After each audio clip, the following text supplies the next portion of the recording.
আজকে আমি দুর্ঘটনা ঘটে এসেছি। সেটা হচ্ছে আমার খুব শখ ছিল ট্যাটু করার, করে এসেছি। আমার মা মানা করেছিল যে ট্যাটু করে এই ঘরে আসবি না। তাই আমি বলেছিলাম ঠিক আছে যাই, জামা কাপড় দিয়ে চলে যাবো। তো জামা কাপড় নেওয়ার জন্য তো আসতে হবে। তো আমি এসেছি। আর জানি না আমার মামাকে আসে বলে মারবে না, একটা 26 বছর মেয়েকে কি মারবে, মারবে না, হয়তো কিছু বলবে বকবে।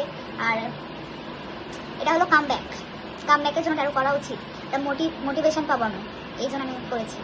ক্যামব্যাক কিছুই না, মন খারাপ হয়েছে, ট্যাটু শখ উঠেছে, করে নিয়েছি। মা মানা করেছিল, তা আমি করেছি। এবার যা হবে তোমরা দেখবে।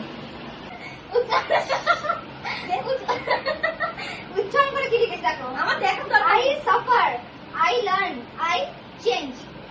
অনেক I suffer, I learn, I change. আমি আর জীবনের জন্য এটা কি জীবনের জন্য এটা 6 মাসে পর ঠিক হয়ে যাবে। 6 মাসে ঠিক হয়ে যাবে, কারণ অন্য কিছু করা যেত না। এটা মানেটা কি? কি মানে? আই সাফার, আমি সাফার করেছি। আই চেঞ্জ, আমি ভাব করেছি। অবশ্যই হ্যাঁ, বিয়ে থা করবি না তো? এইগুলো লোকে বিয়ে থা করবে না, বিয়ে থা করবে না, বিয়ে থা করবে না। তো কি শুনে না যাবে? হ্যাঁ এই এটা কি মানুষ চেঞ্জ হতে পারে? আজব কথা। বিয়ে থাকার জন্য মানুষ চেঞ্জ হতে পারে? এটা চেঞ্জ আমি কেন করেছি? এটা দিস মাই শখ। বাপি বারণ করলো তো। বাপি দেখো না, ঘুরে যাবো থাকবো। এটা বড় কথা কি মনে করে তুই কি টিনা গায়ের রং সাদা ধপধপ করছে। ওকে আমার গায়ের রং সাদা ধপধপ করছে। তো কাঁদছিস সাবান বাটিস না? আমি বলবো না।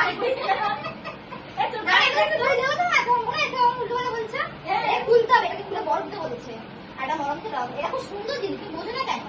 এটা কোনো খারাপ জিনিস না, খারাপ জিনিস মানে সাফার মানে একটা মানুষের একটা সাফার মানে তুমি ওইটাই কেন ভাবছো যে ব্রেকআপের সাফার? ওর সাফারটা কিছুই না।